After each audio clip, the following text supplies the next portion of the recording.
Thank you very much.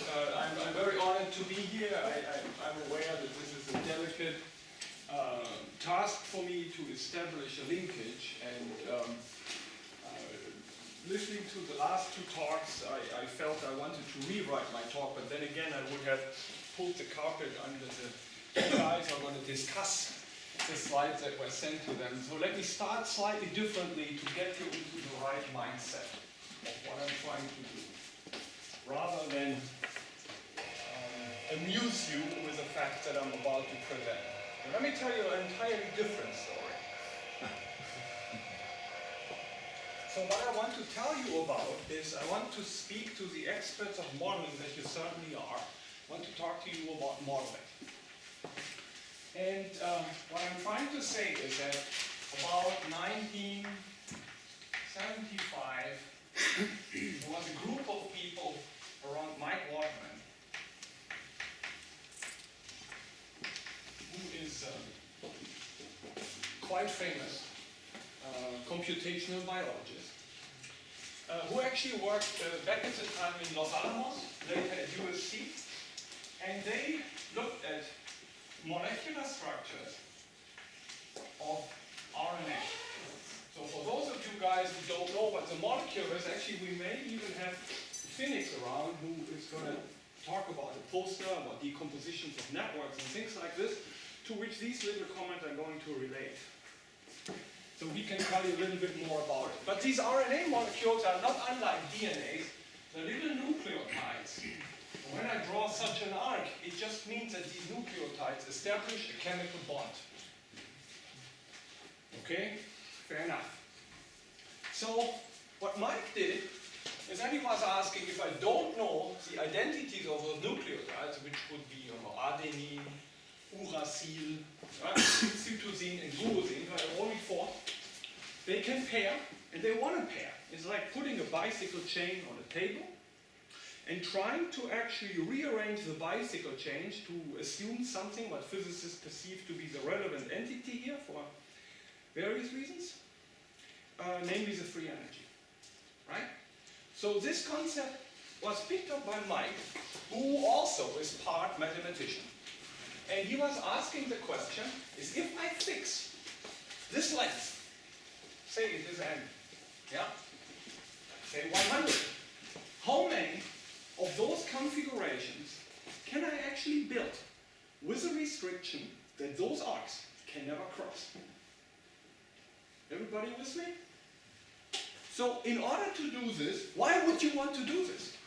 Assume you want to find a minimum free energy configuration of such a molecule, and you can actually effectively construct them, even better recursively. You have the key to algorithms. And the idea is very natural. Okay? That's my point about the modeling. The idea is we make more complicated things, complicated meaning longer. So this is a length induction. Okay? We make more complicated things by shorter things. Alright? Fair enough. That's what we want to do when we induce. Shorter things, longer things. And Mike discovered that there is such a recursion, and that you can build these objects step by step. Right? And he did this in a very ingenious way. Essentially, he said, this up step is paired with a down step, because every arc read from left to right has to end somewhere, has to start somewhere, has to end somewhere. So you can translate objects like this into paths. Up, up, say nothing, nothing, nothing, nothing, down, down. Here we have something like up, up again. Say we have nothing here. Nothing, up, up. Say nothing here. Horizontal, down, down. So when we do this, we know then whenever we have such a path, we can get on a molecule. And these paths are immediately giving you an idea about the recursion. Why is that? Well, it means that I either start with an up, But then there must have been a down, right? Because every arc that starts has to end, yes? And then I can remove those two, shift the whole thing to the left, and connect the rest. So now I have reduced my structure on n steps to a structure of n-2 steps. Or I may start lazy and do nothing, right? In which case, I shift the y-axis by one step and start horizontal. But that's even easier, because I just cut this and take the whole structure, move it back into the origin, and have a structure of length n-1. Now you will be very happy. That's a good way to start the talk, because it's very easy and everybody's listening. And everybody was. And that was a very good thing. It was the origination of very smart folding algorithms, computational biology. It's fair to say, to a large extent, is based on these structural concepts. Yeah? Molecular folding algorithms make this, what is called a secondary structure, and quite successful. They have their limitations. So real biologists are going to dispute whether they're truly biological and stuff like this, but they're extremely helpful. So, but this moment of happiness has also a very dark side. And then it actually prevented the field for about 3 decades to make any progress. So let me try to explain. So nature, when it forms these bonds, doesn't care about them crossing or not. There are many instances where they cross. But now everybody was caught in a paradigm, and now you see the moral of the story lurking at the horizon. Everybody was caught in a paradigm. Because you were happy a minute ago when I explained the bijection to you, and you embrace it, says, wow, I don't have to be a mathematician to see that this is an inductive thing, right? Everybody thought that. And there are generations of computational biologists who did just that, perfectionated the folding based on this thing. Because they thought, if we want to understand complicated things, we want to have a length induction. And what's even worse, if I'm allowed to say this here, this of course shaped the funding structure, in particular in the US, for years. Because if you sent in a proposal and you said, I want to fold things that cross, they were laughing their asses off. Right? They were like saying, wow, you must be a weirdo. Go back to your math department and close your door. Right? Which is sad. So, now you're curious. Okay? You say, what do we do when these things cross? And I will outline this to you. I will do this. But before I do this, I gotta be honest with you. There's no easy way out of it. The reason why this works so nice and so easy, and it's immediately displayed on the board, is actually because of the non-crossing property. You see, when you went first up, you gotta be the last out. If you don't know that, you don't know how to reconstruct from this path this figure. You with me? So, what is going on when these things cross? Actually, length induction is totally wrong. Wrong. You can't do a length induction. It's not going to work. You can construct such an induction, but in fact, what you actually do, and I stick with pictures to get you the idea, is that you consider these things as drawing in the plane. I can use a blackboard and draw them without crossing. Structures with crossings are more complicated. And I show you the most simple one, where you have 2 crossing arcs. Right? In the plane, those guys cross. But drawn cleverly on the right structure, these arcs are not going to cross anymore. So, when you actually think of these molecules, when they cross on the blackboard, it's not their fault that they cross. It's your fault that you try to look at them on the blackboard. And what you actually have to do is find the right object to draw them on where they belong. And you may like or not like topology and surfaces. That's the part where it's not easy anymore, because it will require you to sit down for 6 months and do stuff that is painful. But the answer to this is to actually draw the things on the objects where they belong, and then to deform these objects like a surgeon doing topological surgery back. And Felix is going to tell you on his poster what he means by that. It means that a network that you draw in the plane with crossings can be rearranged into a tree by a cut and paste process with memory. It's like, I did this at this point, I did this at that point. So what I'm saying is, without ever touching the length, there is another type of induction, which is on topological genus, which actually tells you how many of those donuts you're going to concatenate. So if you increase genus, this means you just concatenate donuts until it becomes really unhealthy. So, why am I saying this? Well, look, I don't blame them. It is a very nice metaphor. And it is an easy metaphor. If you come into the field, you see this, you're happy with yourself, you want to stick with this metaphor. What I'm saying is, when we want to model the systems we're interested in, there are two things. Probably the metaphors that we know of are probably wrong. Secondly, is when we actually model these things, we gotta be prepared to face the truth. The truth here means that it requires some fancy stuff. And that will make almost everybody, including me, uncomfortable. So to seek for the right model will, I guarantee you, impose discomfort. The moment you try to stick with easy metaphors or metaphors that are familiar, you're unlikely to succeed. And one of these things, right, I hate to say it, one of these things is physics. It's just not going to work. Right? So take statistical physics, ensembles.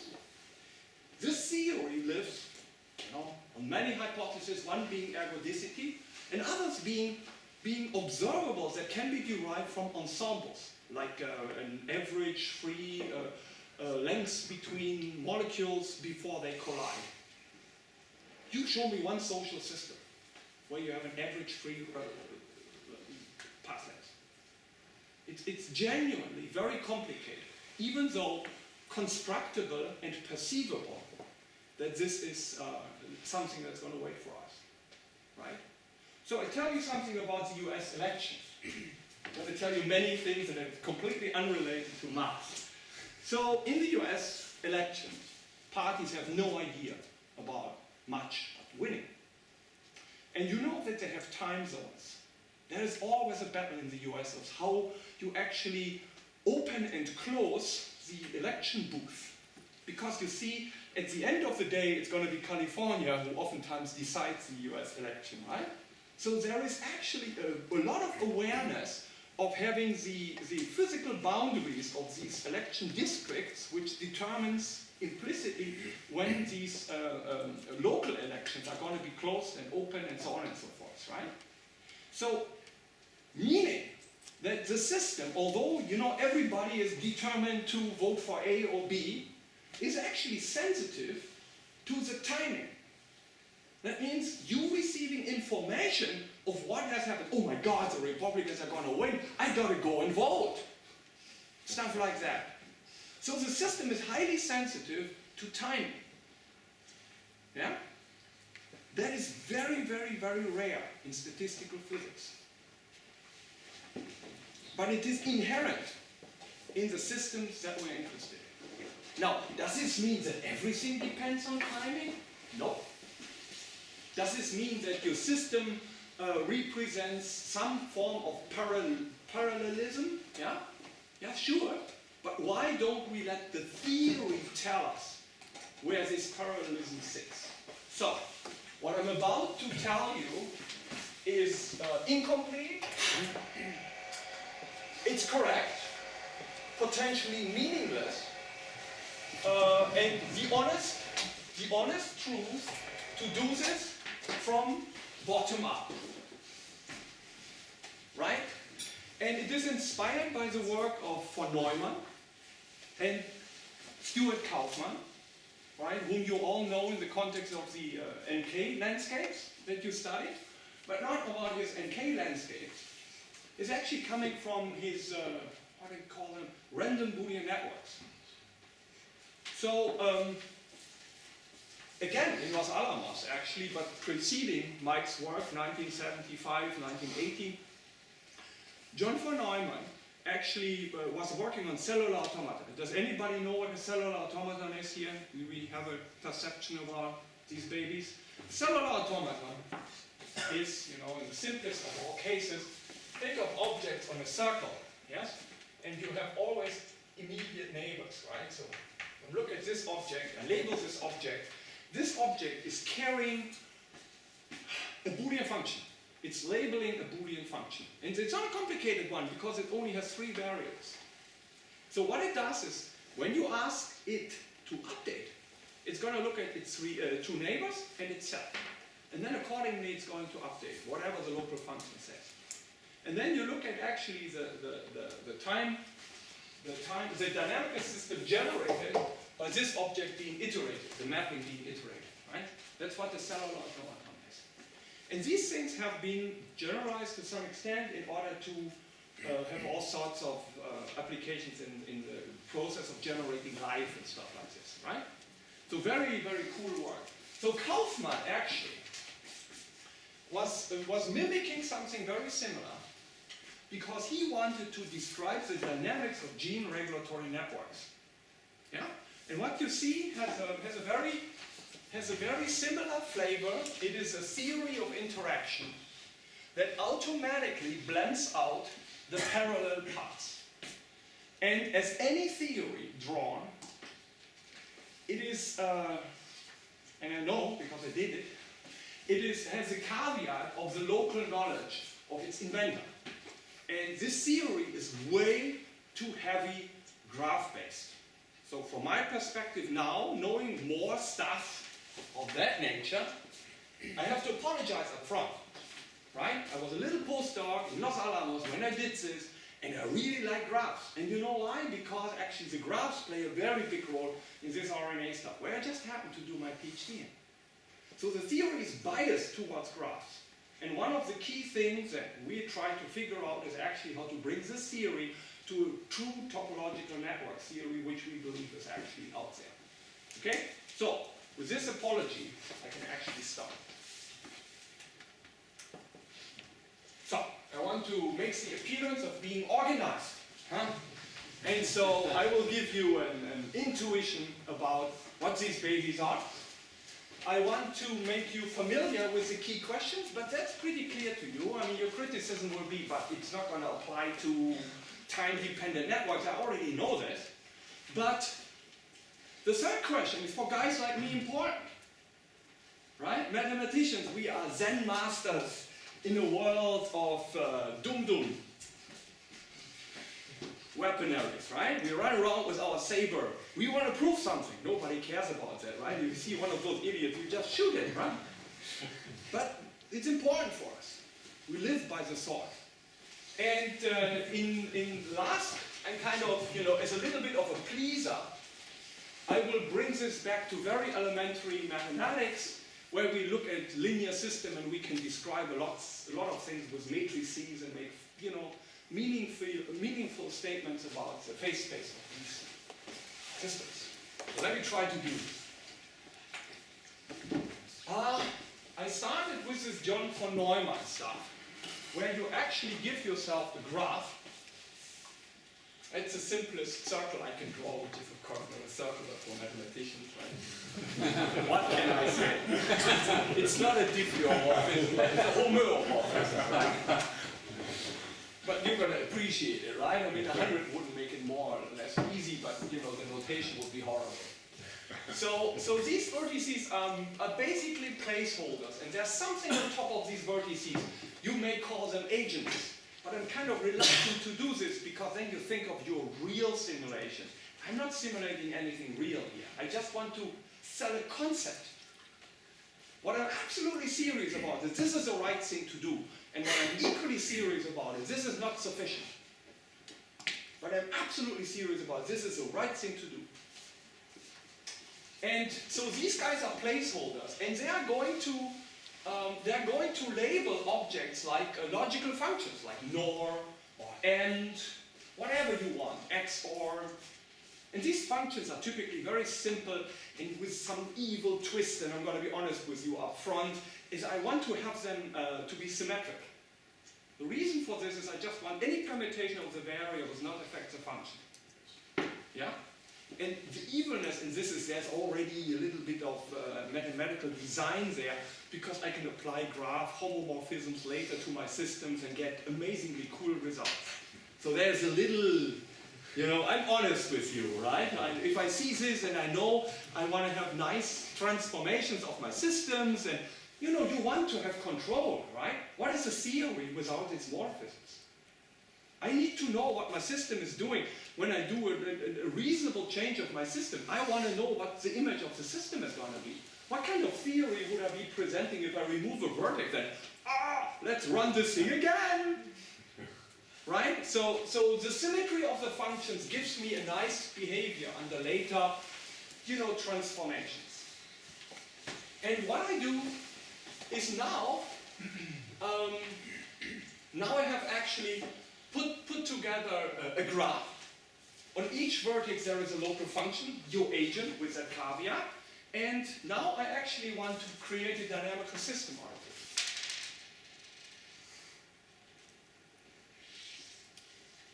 So now I'm very concrete, making these lower non-capitalized n's into capitalized n's.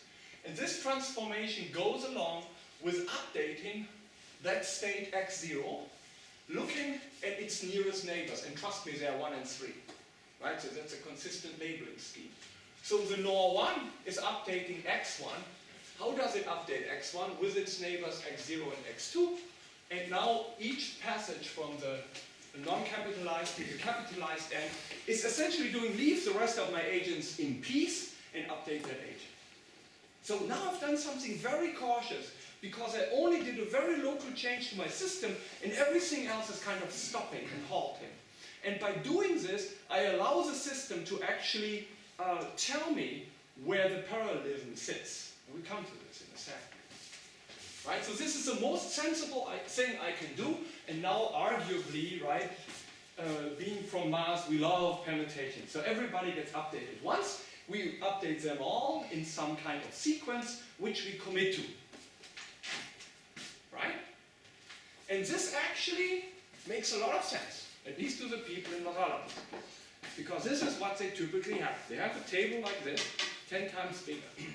On this table, you have tanks, soldiers, airplanes, and probably 4 generals. And they say to their guys, computer programmers of the first rate, please tell me, does A or does B win? And they punch in the data for each tank, they punch in the data for each unit, they punch in, you know, the range for the airplanes, and they punch this all in, and they run the simulation. And because they're smart and generals after all, I mean, they're up there in the chain, they have 10 different guys do the same thing. And you know what? It's random. Sometimes A wins, sometimes B wins. I'm not saying that a horde of Indians is going to take out a tank battalion, but if you have relatively decent, you know, within, right? You can't tell. So the general says, what the hell? I buy you the biggest computers and you still can't tell me who wins. What is that? The Germans are going to take over the United States, right? And of course, they're not happy, right? And the thing is that at this point you realize that timing actually matters. Because it's the same tanks, it's the same airplanes, they're gonna, you know, encounter each other, and the timing of the system is really of essence. And right now, I'm taking the approach, I know nothing. I just update this one guy once. That's a concession that I make. If you really want to know it, we can do it for words also. And it's getting horribly complicated combinatorially, so I spare you this. Right? So it's not an issue about multiple updates. Not at all. So now I actually run through my system, updating my system, vertex by vertex, according to that update schedule. And that produces me a new state.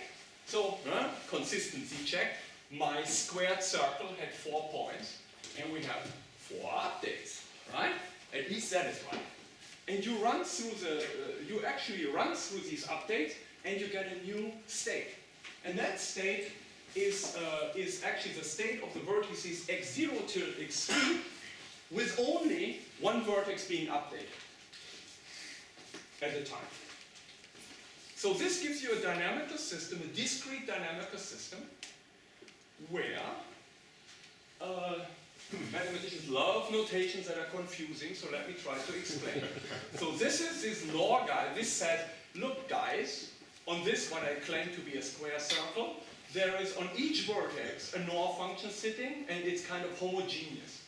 And this is going to tell me, look guys, this is the order according to which I update, and this is the system state to which I apply this monster, which takes a vertex at a time and update him. Okay? And that's the outcome. Now if I place it, now the good news is that if I have only the states 0 and 1, I have 4 of them, there are not too many states. Right? So I can even with my laptop, which is not fancy, I can actually simulate this system very easily. And I can draw a phase space. Yes? And then later we will look what happens when you change the update schedule for this type of NOR guys. And then later we will try to understand what happens in terms of the properties. What can I actually do? But right now we're trying to warm up. On this. So here, this is what I'm selling if I'm selling anything. What I'm selling is, look, we want to have a finite graph. For the purpose of this discussion, this is fixed. I know you're going to hate this, but it's going to be fixed. So allow me to make my point with a fixed graph. We have, on the vertices, we have states. We have a function indexed by the vertices, and we have an update order. And now, what is it we are asking is if I have that, can I predict what happens when I run the dynamical system? It's a very naive and elementary question, limited by its simplicity, but the question itself is beautiful. All right, so this is abstract nonsense. Yes, it's a finite field. Yeah, well, come on, right? Typically, we run this with 0 and 1s. But of course, you're not limited to this at all. Now, if you don't like finite fields, I'm going to ask you, how many of you have seen a real number in a computer? You don't like finite fields, you better be careful, right? Because if somebody seriously dislikes finite fields, I don't know. Inside. Right? I mean, these delicate cuts can be difficult. So in any case, so then an SDS, yeah, we love this kind of language, yes, I admit, is then a triple of a graph, a collection of these functions. Now they're not NOR anymore, and they're happily indexed by the vertices. And then we have this particular sequence of updates, right? Could be a permutation, in fact it can be a word, but that is irrelevant. And then actually what this object is a concatenation of those updates, right? And each system iteration is just taking each vertex like a ratchet. You go through the whole system, you update it, and then your clock says +1. Okie dokie, well, yeah. Then you have something like a phase space, which says you have these vectors, 0, 1 for all intents and purposes. This could be a binary n string, like in a cellular automaton. And then you, of course, pair the input of your system, that's your initial state. You apply the system to your state, and that gives you a directed edge. This means my system was in state 0, 0, 0, 0. on my squared circle. If I run my system once, then I'm going to produce some ones according to whatever the functions were saying. So that's what you're having. So my phase space, because it's a simplistic entity here, is actually a graph. And that's a funny graph, because it has finitely many vertices, yet I can iterate my system infinitely often. Yes? Of course, right? I can run this till kingdom comes, and after that I actually can identify what were the periodic points and all these kind of things. But the fact that my state space is finite, and my graph is actually directed and can be executed infinitely often, it means that this is unicyclic. So what happens is that I go via transients into circles, the periodic points. And one of the coolest questions that you can ask in any system is, please, what are the periodic points? If I run a computer simulation, can I characterize periodic points? Right? So those are one of the questions that you would, ask in SDS. Right? Examples. Right? Here you see a particular update order and you see exactly the structure that I described. In fact, there's no fixed point here. So we can ask, when are there fixed points? We can ask, how quickly can we compute fixed points? And in fact, for those of you who love this kind of stuff, the fixed points can be locally computed. They have to do with a certain homology group that lives in these systems. It's an H1 thing. So actually the computation of fixed points can be efficiently done. But the truth is, in any systems that I have seen, they're literally irrelevant. They never appear, right, so to speak. But if they're there, actually, there's something to be said. We come to this later, right? Right now we are just warming up. So the phase space is an object like this, and SDS theory is trying to tell you how the phase space is going to be shaping up, so to speak, given the local functions, the graph, and the scale.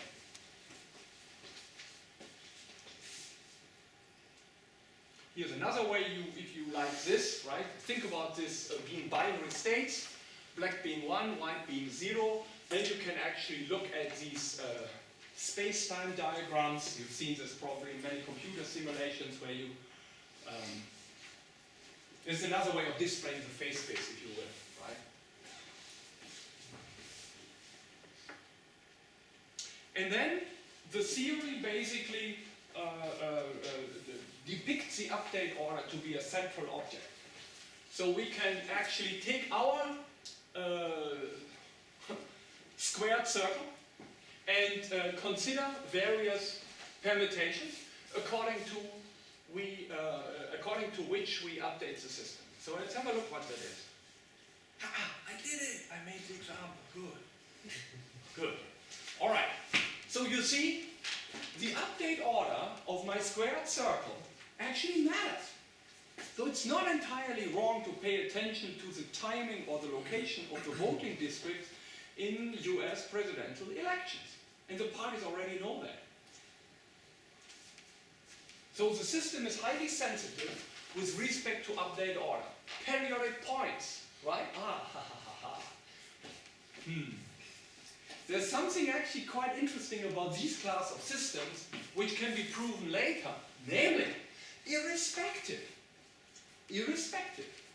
of the update order, the periodic points are the same. They just organize themselves differently. Right? Because a feature of periodic points here is that you never have two ones as neighbors. Right? In fact, for kicks, the periodic points have a lot to do with independent set of my network. So the periodic points are completely invariant of update order, but they just rearrange themselves in subtle ways depending on my choice of time. But you see already in this simplistic example that there is a lot of variability by just changing timing. I'm going to skip this one. Let's talk about questions in phase space. And the first and most simple question is probably that of a fixed point. Does a fixed point exist? And what are its properties? So if I find a fixed point, if I change the order, what do you think? What happens to the fixed point? Are fixed points sensitive to order? No. How could they be? They're fixed points. Right? They are actually, whether you update the system parallel or sequential, fixed points are never going to move. They are absolute determinants. They're never going to move at all. And fixed points are not totally uninteresting because we know this graph is unicyclic. I don't know about language, but they call it basin of attraction typically in those networks. Or Stu loves this, right? So you basically look at a region that kind of everything converges to. So if you find a bunch of fixed points, you already have disconnected regions. So it tells you a lot about the phase space, if they exist. And the periodic points are simply, if you take a case iteration of your system and you return to the beginning. And since phase space is finite, it must happen at some point. So a point is either transient or periodic. If you're lucky, you find fixed points because they're actually invariant under any update order, and you can compute them fast. I mean, that's not too bad, right? I mean, we are actually doing something that's almost parameter free. So we come to statements that are not entirely boring, and you see the shaping of the theory.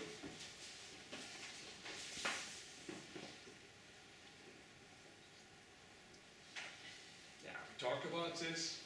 Periodic points are important. Here is an example how to compute fixed points for a certain function. Here in this case it is the majority function.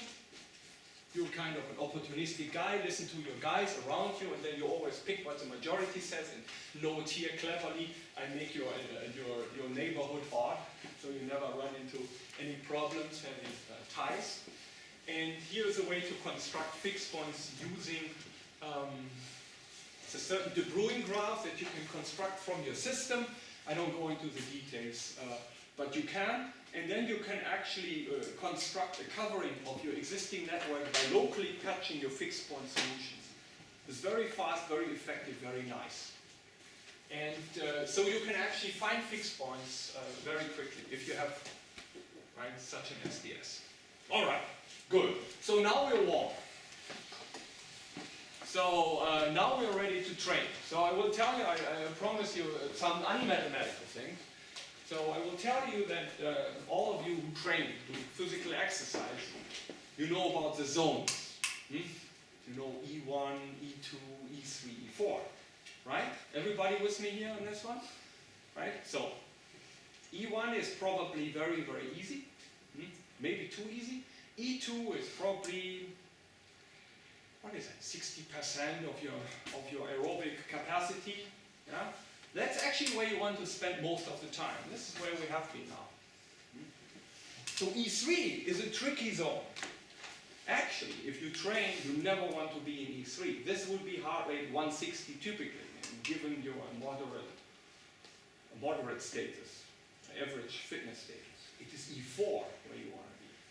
E4 is exactly the threshold. This is before your body, actually right before your body is going to produce a lot of lactic acid, which would be E5, right? So if you want to train, you either want to be in E2 and E4. And this is what this talk is. So I'm going to bring you to E4, we're going to skip E3. We started with E2, and I'm going to treat you as full adults and fully trained bicyclists, right? So let's go into the wind and start rotating. So an SDS, right, this is the formal definition. After we warmed up, this is very easy now. It is just a mapping from the state space into the state space, and it kind of organizes the state space in a unicyclic fashion. As I tried to explain, you have the basin of attraction that either result in a periodic, in a cycle, or in a fixed point, which is a degenerate cycle. And the system is actually just a composition of local functions, right? So you see how easy that is. Haha! But now we come to the point, because we actually modeled with sense. we actually were very clever by only updating one at a time. And here comes something that I do nothing for free. Not I get paid for this talk, don't worry, I don't. But here, I started with Mike Waterman, yes? And I told you about the secondary structures. And then I did something. Does it look like a secondary structure to you? Huh? No. But I still did it. And I did it because it is very easy to see why these guys are recursive when I go here. Yes? That's a very typical thing that you actually move to another space where things become a lot easier. However, where to move is always the art. So now I want to move you. I want to do exactly what Mike did a long time ago, and I want you to bear with me. Please don't lose faith. Because I'm going to move into something that is utterly unrelated, but that will clarify the issues of where your system is parallel or not. Are everybody with me? You still okay? Good. All right, so I do exactly this now.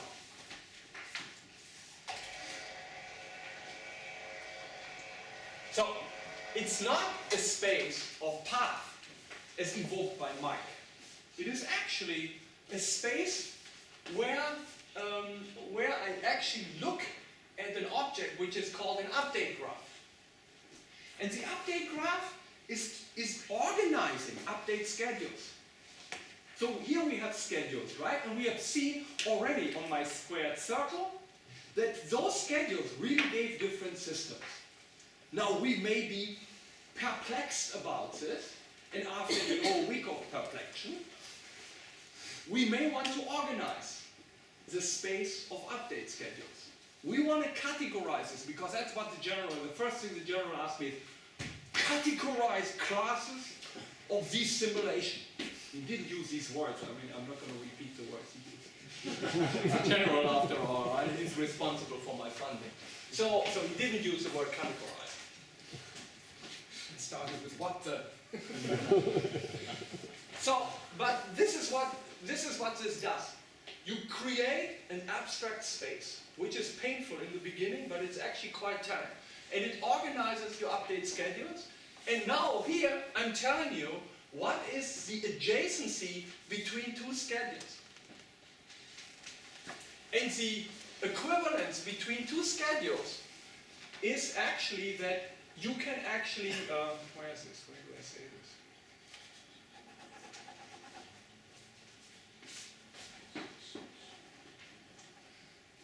You can flip two positions when they're not forming an edge in the graph. So back to my squared circle.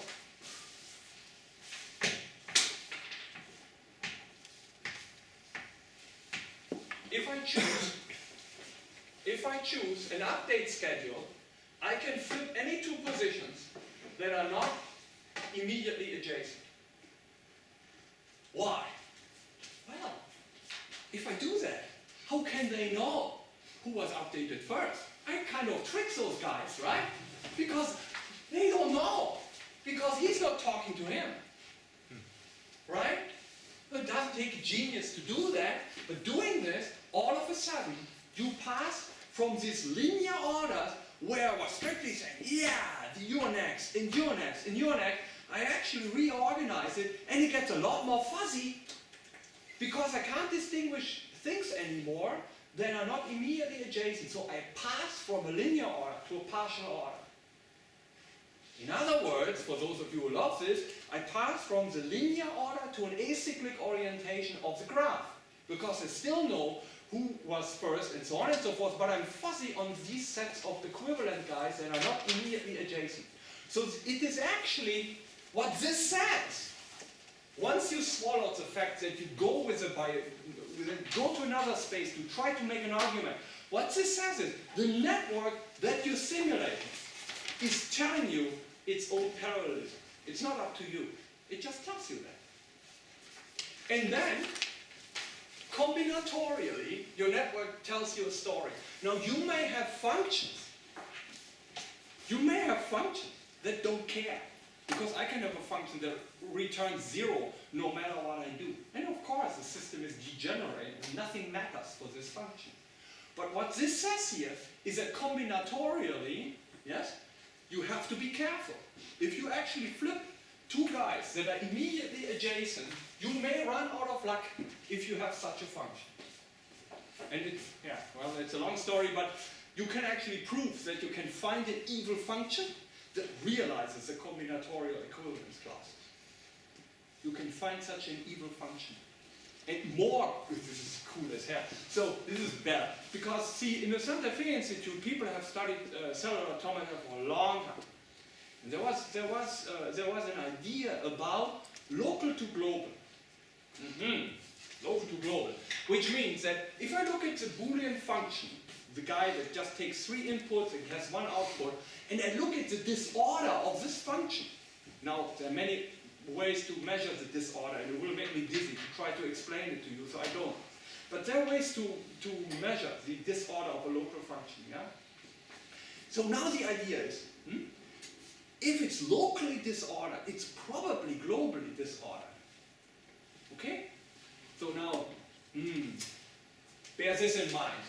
These guys, the most sensitive function with respect to rescheduling has by any complexity measure on local level 0 complexity.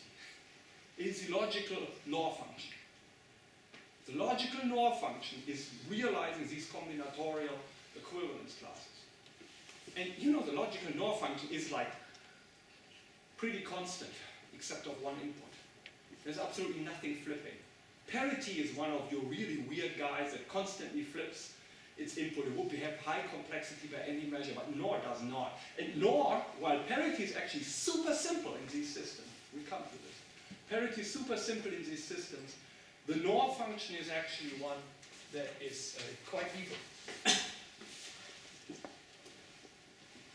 All right, we can prove something, right? After defining an update graph, we can formally prove that if 2 permutations are similar, so they're connected by successive transposition of non-adjacent indices, then the SDS are equal, right?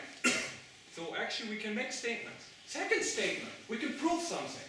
The fixed points are invariant under update schedule. So I can change pi to pi prime, the fixed points are constant. We can prove something, right? If we take a sequence of symmetric functions, yes, such that we want fixed point free systems for any choice of network. I have to say, it's a little bit, mathematicians love to do these things, right? You want to fish the one local function that for any network that you choose never ever produces a fixed point. And here's your answer, nor or none. And not by accident, the NOR is the guy who produces the highest combinatorial variability. But actually, you can do that. You can prove that. And reversibility. Here we come to parity. If your system is reversible, it is parity or the mutant of parity, 1 plus parity. So you can, this fully characterizes systems that you can reverse in time, that only decompose in the language of unicyclic graphs. These reversible systems are just a connection of cycles with no transits.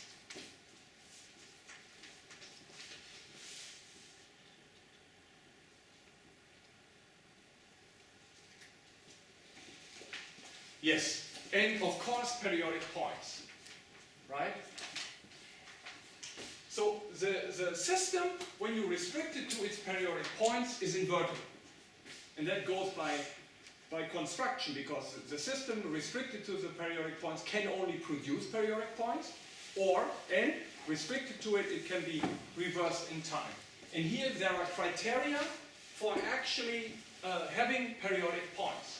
Because if I have a periodic point, yes, then if I take the inverse schedule, so that kind of flips, if I updated 1 to n, and now I'm updating n to 1, then I'm actually reversing each of those functions, in particular if I have only two states. Otherwise it gets a little bit more complicated.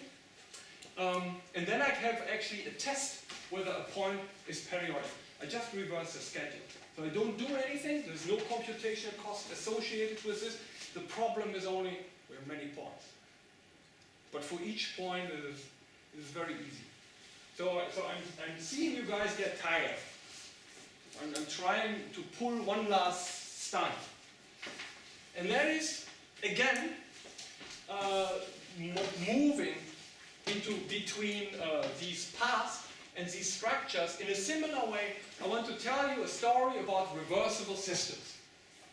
And we found that if you have two states, it's only the parity or 1 plus parity, right? But now, of course, right, I mean, coming back to every simulation is over a finite field. I'm interested in reversibility, yes, with respect to larger state spaces, okay? And you can do that. And I think the details I will be very brief about because you kind of look tired already.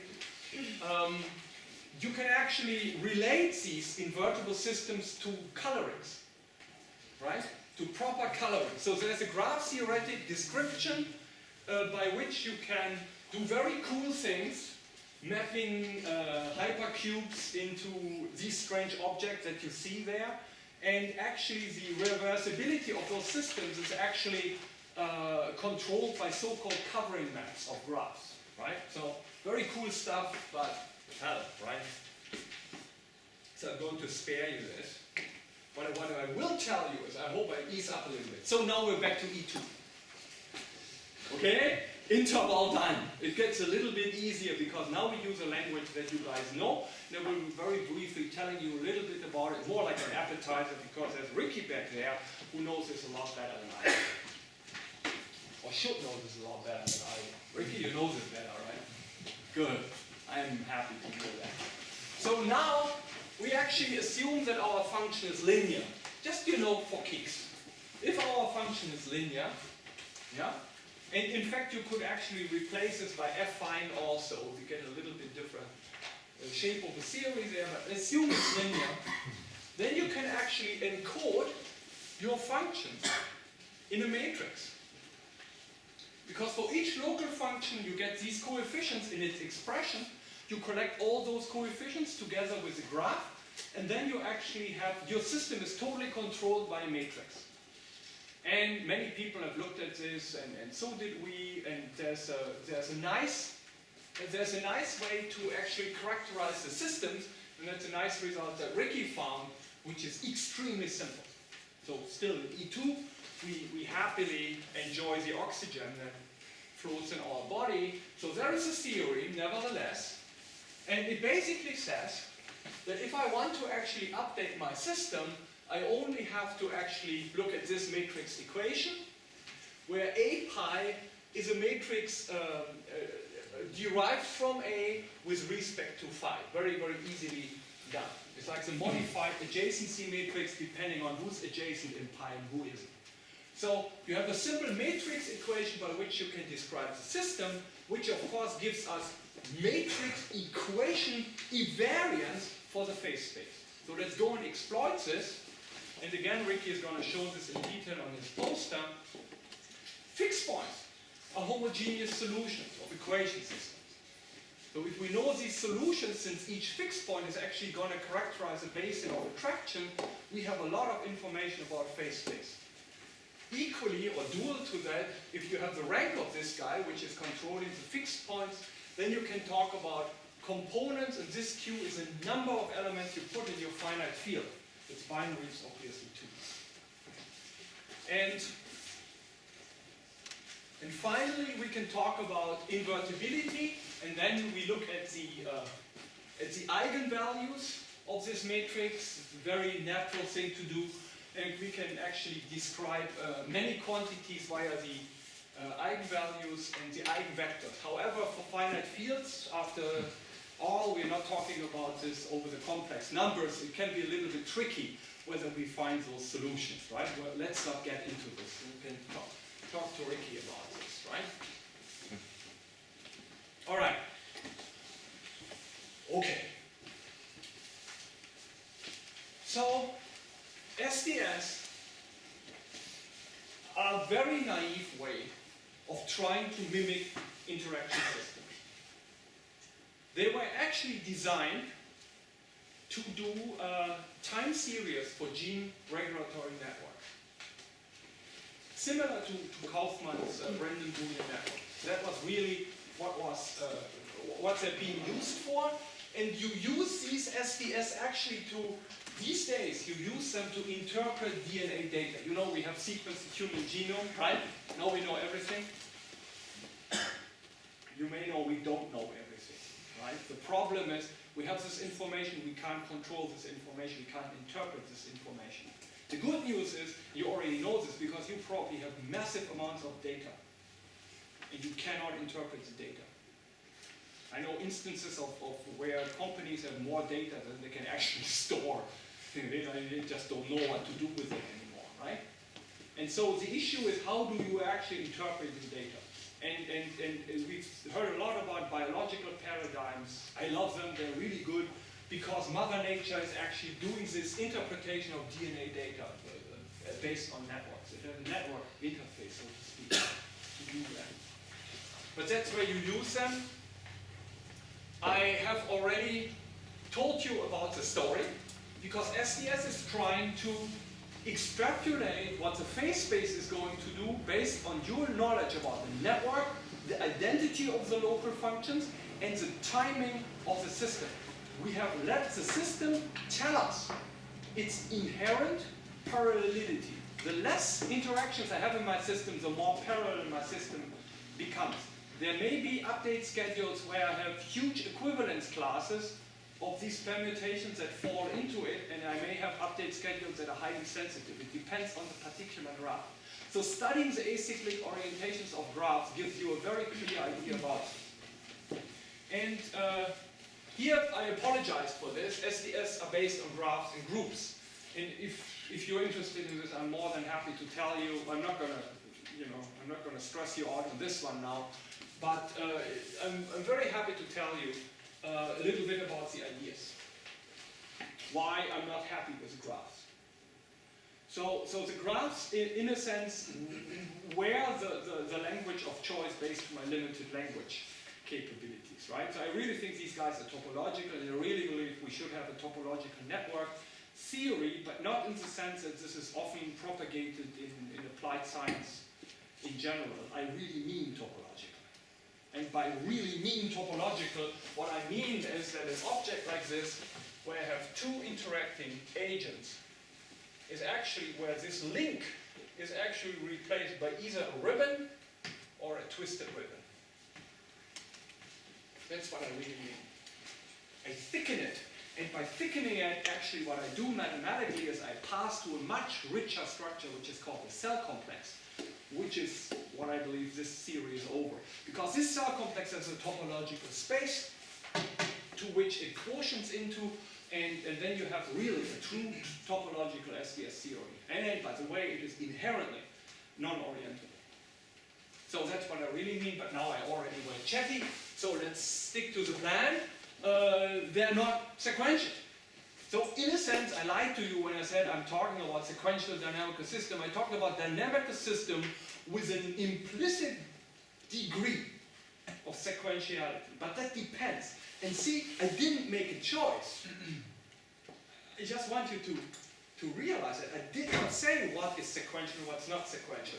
I just started cautiously and let the system tell me about its own parallelism, and parallelity depends on the underlying network. That's it. Thank you very much for your patience with me.